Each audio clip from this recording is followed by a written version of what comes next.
समस्या समाधान P2 batch जो कि प्रारंभ में 1100 रुपये का, बाद में 2900 लाइफ टाइम था। अब ये बिल्कुल निःशुल्क वीडियोस उपलब्ध हैं। सिर्फ वही लोग कमेंट करें जो सहमत हैं। असहमत हैं तो कृपया घर जाएं, कोई और चैनल तलाश लें। असहमति के लिए कोई गुंजाइश यहाँ पर नहीं है। ये केवल मेरे पट्ट शिष्यों के लिए है, मुझे मानने वालों के लिए है, मुझ में आस्था रखने वालों के लिए है। शिष्य जो विसम्मत लोग होते हैं, सदैव जिनका उद्देश्य बहस करना होता है, ऐसे निठल्ले फालतू लोगों के लिए चैनल नहीं है। तो मैं डॉक्टर आनंद प्रदीक्षित अपने बच्चों के सामने उपस्थित हूँ। समस्या है कि समाज के विरुद्ध सफलतापूर्वक कैसे चलें। प्रश्न ये, समाज के विरुद्ध चलना क्यों है? कोई अच्छा काम करते हुए समाज के विरुद्ध भी चलना पड़ता है।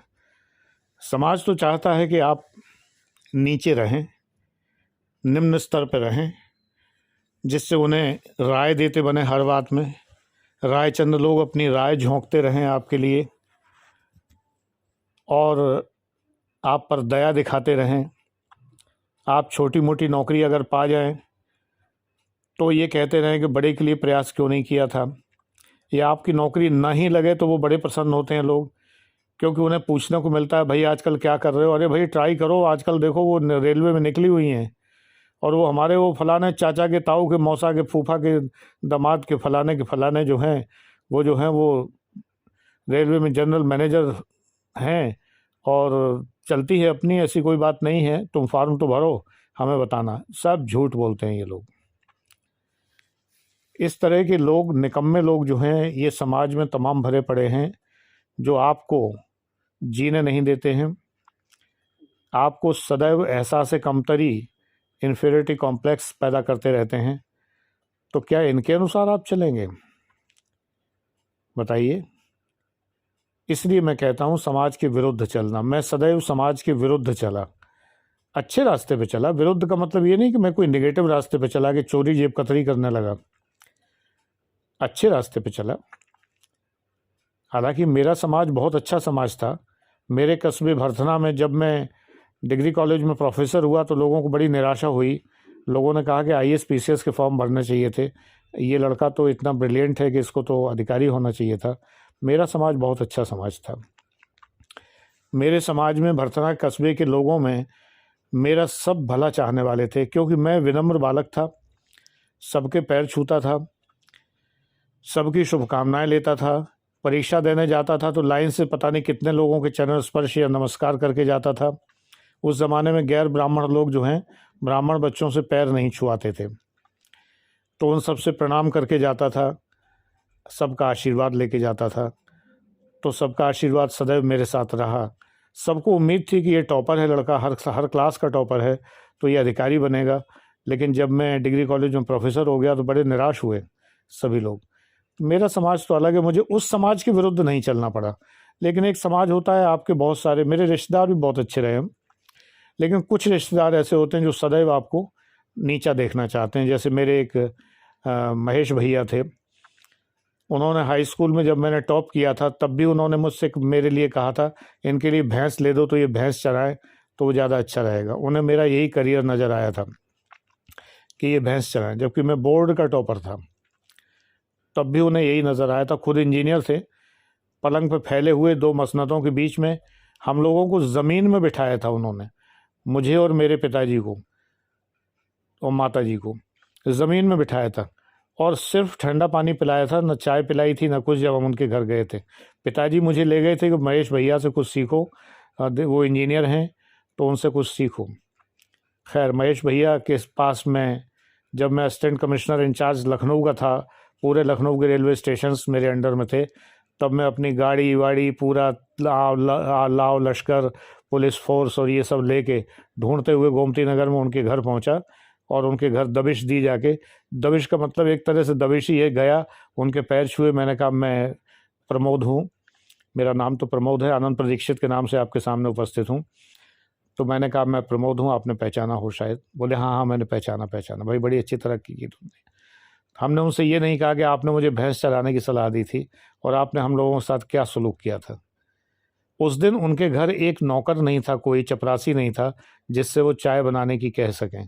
स्थिति वही थी, चाय तब भी नहीं पिलाई थी, चाय तब भी नहीं पिला सके, क्योंकि रिटायर हो चुके थे, सुपरिंटेंडिंग इंजीनियर से रिटायर हुए थे, लेकिन पागल हो गए थे, लगभग पागल हो गए थे। मोहल्ले वाले कहते थे कि किस पगले से मिलने आए हो भाई। हमसे कहा बाद में कि आप किस पगले से मिलने आए, वो तो पता नहीं कैसे आदमी हैं, वो तो बिल्कुल पगला गए हैं एकदम, क्योंकि कोई नौकर चाकर घर में नहीं है, पत्नी है नहीं, बच्चे रहते नहीं हैं, तो वो तो बहुत बुरी तरह से एक तो मानसिक रूप से विक्षिप्त हो चुके हैं। हमने कहा ठीक है, अब उस विक्षिप्तता में अगर उन्हें कुछ याद आ गया हो तो बहुत अच्छी बात है, वो याद दिलाना ज़रूरी होता है। तुला राशि हूँ, प्रतिहिंसा मेरे मेरे स्वभाव में है, ये प्रतिहिंसा है। उन्होंने हिंसा की थी मेरे साथ, मानसिक हिंसा की थी, माता पिता का अपमान किया था, मेरा अपमान किया था, तो बड़े ही सात्विक तरीके से, बड़े ही शालीन तरीके से, बड़े ही विनम्र भाव से उस अपमान का बदला तो उनको देना था कि देखो अब हम ये हैं और ईश्वर की बड़ी कृपा है कि जो हम ये हैं, हमने भैंस नहीं चराई है। तो आप भी अपने जीवन में उस समाज को जवाब देने लायक बनिए जिस समाज ने आपको नीचा समझा हो, जो समाज आपको कुछ नहीं समझता हो, उस समाज को जवाब देने के लिए कुछ बन के दिखाइए। तय कर लीजिए कि कुछ बनना है। आप लोग तय नहीं करते, आप लोग मेहनत नहीं करते, आप लोग उलझ जाते हैं। आपकी समस्याओं के समाधान के लिए मैंने कितने वीडियो बनाए हैं, 2000 से ज़्यादा वीडियो बन चुके हैं दोनों चैनलों पर, लेकिन आप लोग फिर भी सुधरते नहीं हैं। 1-2 लोगों को खबर आती है कि मेरा सिलेक्शन फलाने जगह हुआ है मेरा, वरना सब चुप बैठे हुए हैं। किसी ने कोई एफ़र्ट नहीं किया है, किसी ने कोई सिलेक्शन की दिशा में प्रयास नहीं किया है। मैं यूं ही बकवास करता रहता हूं, आप लोग उस बकवास पे ध्यान नहीं देते हैं।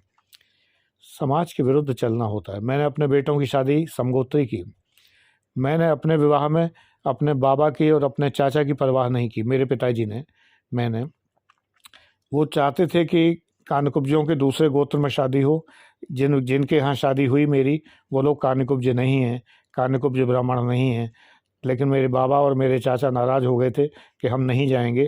पिताजी एक बार उनको लास्ट में मनाने गए, बारात बाहर खड़ी करके, बस खड़ी करके गए लेने के लिए, नहीं आए, पिताजी छोड़ आए। ठीक है, आपको नहीं आना है मत आइए, शादी तो होके रहेगी।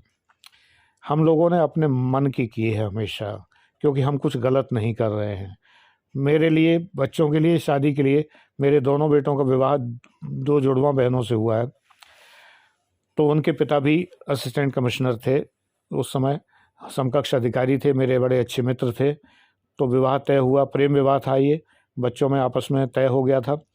मैंने उसको सम्मति दी, मंजूरी दी।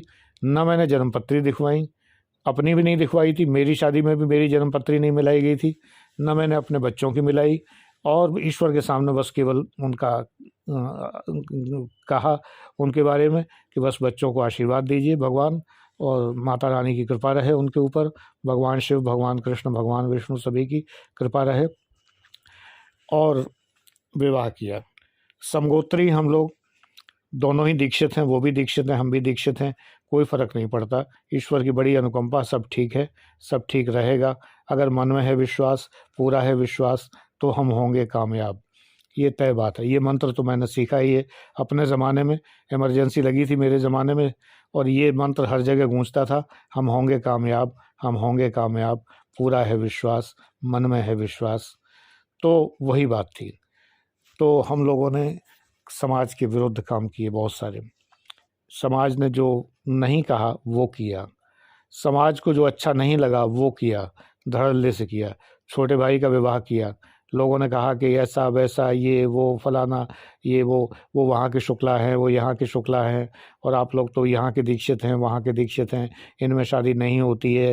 ये ठेंगे पे धड़ल्ले से शादी की, सबको बुलाया, जिसे आना था आया, नहीं आना था मेरी बला से, कोई फ़र्क नहीं पड़ता। तब तो मैं अधिकारी बन गया था हाल ही हाल। आप लोग ये कहेंगे कि गुरुजी आप तो अधिकारी थे इसलिए आपने कर लिया, मनमानी चला ली, तो बेटा तुम भी अधिकारी बनो ना, मना किसने किया है? अधिकारी कोई सींग पूंछ थोड़ी होते हैं। अधिकारी कोई ये तो है नहीं कि एक जो है 5 पैर होते हैं उनके, कि 2 सिर होते हैं उनके। तुम भी वही हो जो मैं हूँ। मैं अधिकारी बना तो तुम भी अधिकारी बनो। ये बात बिल्कुल सही है कि अधिकारी बनने के बाद लोगों की हिम्मत नहीं पड़ती है विरोध करने की, ये तो ये यूट्यूब है जिसमें जिसकी 2 कौड़ी की भी औकात नहीं होती है वो आलोचना करने लगता है।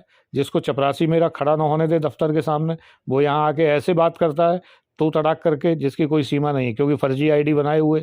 उनको ये नहीं मालूम होता है कि अगर फर्जी आईडी पे एक्शन शुरू कर दिया तो जेल चले जाएंगे बच्चों।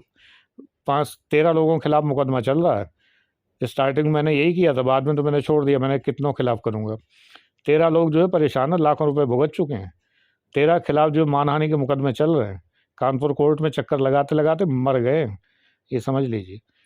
तो ये लोग जानते नहीं कि एक अधिकारी के खिलाफ जाने का नतीजा क्या होता है, ये उनको पता नहीं। जिन्हें पता होता वो कभी सोचते भी नहीं है कि खिलाफत करने के लिए।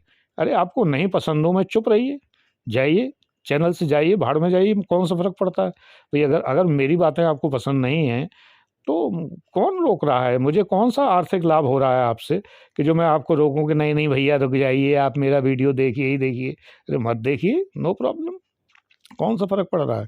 मैंने समाज की जब परवाह तब नहीं की तो मैं अब करूँगा परवाह इस बुढ़ापे में आके, कि मैं परवाह करूँगा कि नहीं भैया वीडियो तो देखिए ही देखिए, मत देखिए, अनसब्सक्राइब कर दीजिए और भोंपू लगा के प्रचार करिए कि कोई ना देखे।